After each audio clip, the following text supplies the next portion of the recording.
As the exchange rate adjusts, sometimes it is of the understanding by many that inflation prompts high cost of living in the country. Mr. Rafiq shares findings from IMF. Now, what we've at the IMF have learned through our studies is that when the exchange rate adjusts very slowly and gradually, its impact on inflation in PNG is actually quite small, that it doesn't tend to produce large jumps in import price inflation. And you can actually see that by looking at the official data. If you look at inflation data since the middle of 2023, you'll see that inflation has declined. And even as of the most recent data that we have, which is Q1 of 2024, inflation has been below its historical average. Inflation in PNG, its historical average has been around 5 to 6%. It's currently around 3 to 3.5%. So inflation is low, even as the exchange rate has begun to adjust. This begs the question, why is there a cost of living crisis?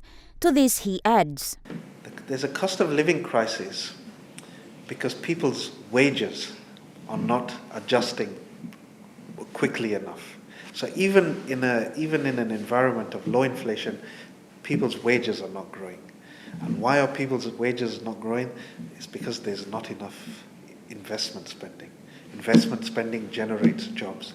It creates a demand for labor. It pushes up wages. It pushes up GDP growth.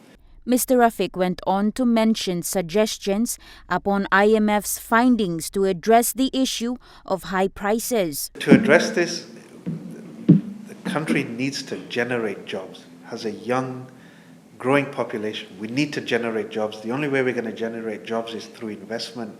The only way you're going to get investment is through no FX shortages.